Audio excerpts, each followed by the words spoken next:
ഇന്നലെ ഇങ്ങനെ റീൽസ് കണ്ടുകൊണ്ടിരിക്കുമ്പോഴാണ് കുറച്ച് പഴയ ഒരു വീഡിയോ എൻ്റെ ശ്രദ്ധയിൽ പെട്ടത്. സംഭവം വേറൊന്നുമല്ല, നമ്മുടെ ഗോതമ്പ് മാവ് വെച്ച് ദോശ ഉണ്ടാക്കുമല്ലോ, അതേ മാവ് വെച്ചിട്ട് ചപ്പാത്തി ഉണ്ടാക്കാൻ പറ്റുമെന്നാണ് ആ ചേച്ചി പറഞ്ഞത്. കണ്ടപ്പോൾ എനിക്കത് അത്ര അങ്ങോട്ട് വിശ്വാസം വന്നില്ല. കാരണം ഭയങ്കരമായിട്ട് പൊള്ളച്ചിട്ട് നല്ല അടിപൊളിയായിട്ടുള്ള ഒരു ചപ്പാത്തി, അത് ഈ ദോശമാവ് കൊണ്ട് എങ്ങനെ ഉണ്ടാക്കിയെടുക്കാമെന്ന് എനിക്കൊരു ക്യൂരിയോസിറ്റി. അപ്പം ഞാനും വിചാരിച്ചു ബാക്കി വന്ന ഒരു തരി മാവ് എടുത്തിട്ട് ഒരു ചപ്പാത്തി അങ്ങോട്ട് ഉണ്ടാക്കാം.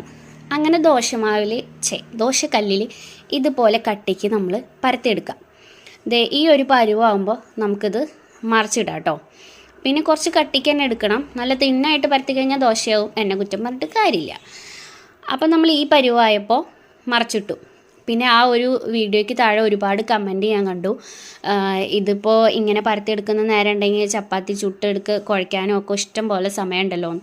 പക്ഷെ അങ്ങനെയല്ല കേട്ടോ. എനിക്ക് ഏകദേശം ഇത് 2 ചപ്പാത്തി ചുട്ടെടുക്കുന്ന സമയമാണ് ഫീൽ ചെയ്തിട്ടുള്ളൂ. അത്രയും സമയം കൊണ്ട് നമുക്കിത് തയ്യാറാക്കിയെടുക്കാൻ പറ്റുമെന്നാണ് എൻ്റെ വിശ്വാസം. ഇതിപ്പോൾ ഈ ഒരു പരുവായി. ഇനി നമുക്ക് ഒന്നും കൂടി തിരിച്ചിട്ട് കൊടുക്കാം. ഇപ്പം നല്ല കണ്ടില്ലേ, ആ ഒരു ചപ്പാത്തിയുടെ സ്റ്റൈലൊക്കെ വന്നിട്ടുണ്ട്. ഇനി നമുക്കിത് പതുക്കെ ഇങ്ങനെ പ്രസ് ചെയ്ത് കൊടുക്കാം. കണ്ടോ വീർത്ത് വരുന്നത് കണ്ടോ? ഇത് ആ വീഡിയോയിൽ കണ്ടപ്പോഴാണ് ഈ സംഭവം ഞാനിതൊന്ന് ട്രൈ ചെയ്ത് നോക്കാമല്ലോ എന്ന് വിചാരിച്ചത്. സംഭവം ചേച്ചി പറ്റിച്ചോന്നല്ല കേട്ടോ, നല്ല സൂപ്പറായിട്ട് കേട്ടെ പഫി ആയിട്ടുള്ള ചപ്പാത്തി വന്നു. ഇത് നമുക്ക് കുറച്ച് നേരം കൂടി അങ്ങോട്ടും ഇങ്ങോട്ടൊക്കെ ഒന്ന് മറച്ചിട്ടെടുക്കണം. കാരണം ഇതിലെ വെള്ളം ഈർപ്പം കംപ്ലീറ്റ് ആയിട്ട് പോയി കഴിഞ്ഞാലേ നമുക്ക് ആ ഒരു ചപ്പാത്തിയുടെ സ്ട്രക്ചറിലേക്ക് ഇത് കിട്ടുള്ളൂ. പക്ഷേ കറിയൊക്കെ കൂട്ടി കഴിക്കാനായിട്ട് സൂപ്പറായിരുന്നു കേട്ടോ. ഞാൻ ഒരെണ്ണേ ഉണ്ടാക്കിയുള്ളൂ, കാരണം മാവ് ഉണ്ടായില്ല. അപ്പോൾ നിങ്ങൾ എന്തായാലും ഒന്ന് ട്രൈ ചെയ്ത് നോക്കാം. Okay, by.